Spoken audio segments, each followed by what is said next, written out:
ప్రభుత్వంలో ఇసుక తవ్వకాల్లో అడ్డగోలుగా దోపిడీ చేశారు. ఉచిత ఇసుక విధానాన్ని రద్దు చేసి సహజ సంపదను ఆదాయ వనరుగా మార్చుకున్నారు.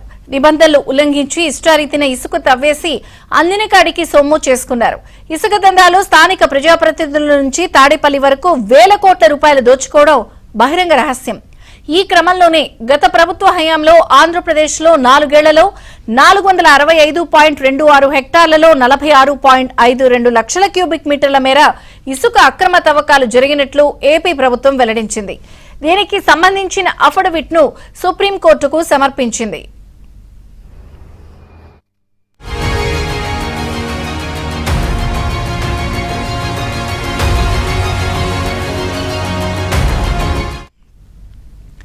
గూగుల్ ఎర్త్ ప్రో ఇమేజెస్ ఆధారంగా ఈ అంచనా వేసినట్లు ఏపీ ప్రభుత్వం సుప్రీంకు సమర్పించిన అఫిడవిట్లో తెలిపింది. వైసీపీ హయాంలో జరిగిన ఇసుక అక్రమాలపై శాస్త్రీయ ప్రమాణాలతో పూర్తిస్థాయి అధ్యయనం చేస్తున్నట్లు తెలిపింది. ఇప్పటి వరకు 63 కేసుల్లో వివిధ సంస్థలకు షోకాజ్ నోటీసులు జారీ చేసినట్లు సుప్రీంకోర్టుకు వివరించింది.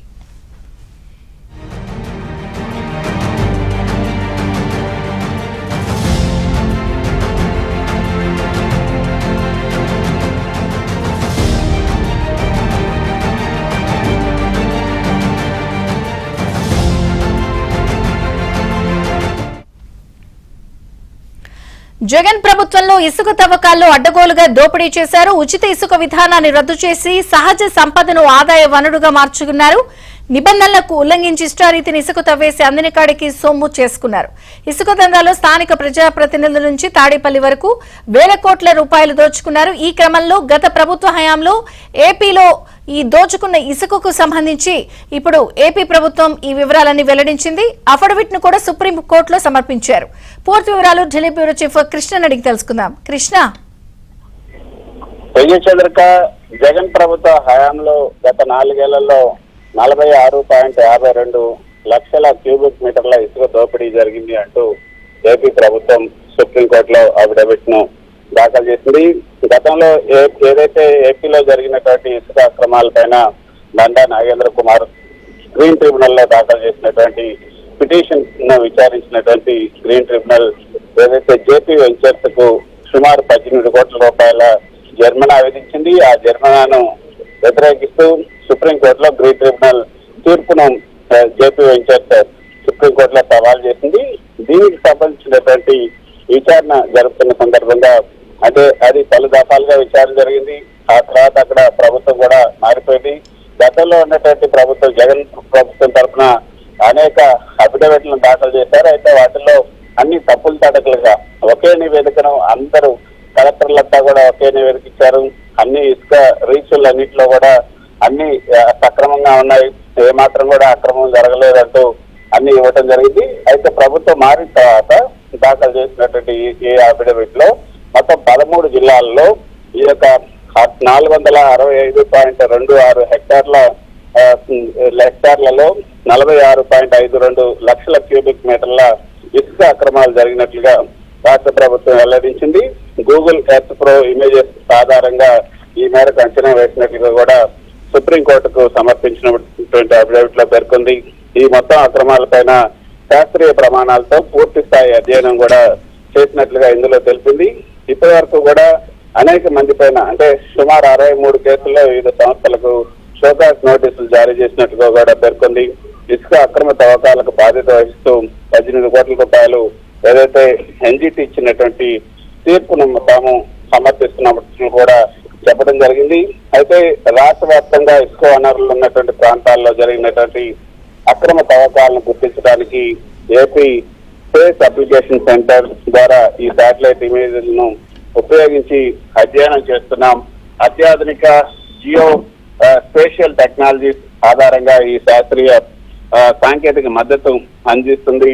అదేవిధంగా జీడీ stereo data 2D Google earth pro images ను కూడా ఉపయోగించి అధ్యయనాన్ని కొనసాగిస్తున్నట్టుగా తెలిపింది.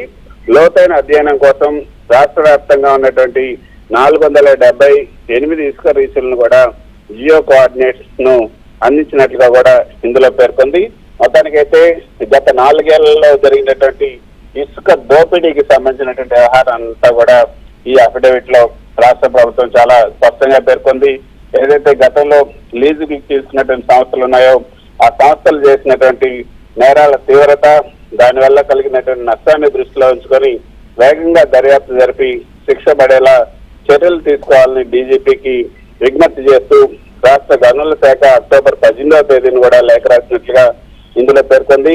మొత్తం 9 కేసులు జేపీ వెంచర్స్ సంస్థకు సంబంధించి 9 కేసుల్లో షోకాజ్ నోటీసులు, 916.19 కోట్లకు డిమాండ్ నోటీసులు కూడా జారీ చేసినట్లుగా ఇందులో పేర్కొంది.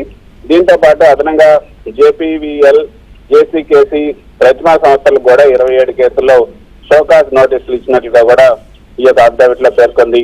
ఆగస్టులో అఫిడవిట్లు దాఖలు చేసే సమయానికి చర్యలు తీసుకున్న సంస్థలపైన ఇప్పుడు కొత్తగా 25 కేసులు కూడా నమోదు చేసినట్లుగా ఇందులో పేర్కొంది.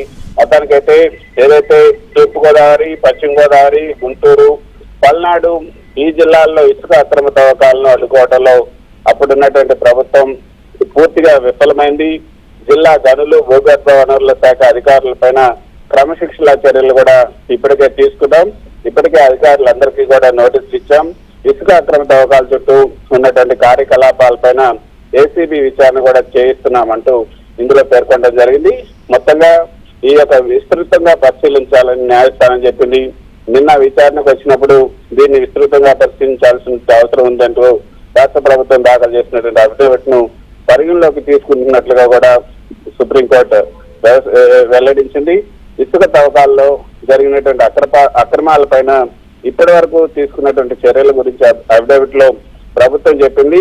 అందువల్ల జనవరి 31 వరకు కూడా తీసుకున్నటువంటి చర్యలపైన తదుపరి అఫిడవిట్ దాఖలు చేయడానికి రాష్ట్ర ప్రభుత్వానికి సమయం ఇస్తూ తదుపరి విచారణను ఫిబ్రవరి 7వ తేదీకి వాయిదా వేయడం జరిగింది.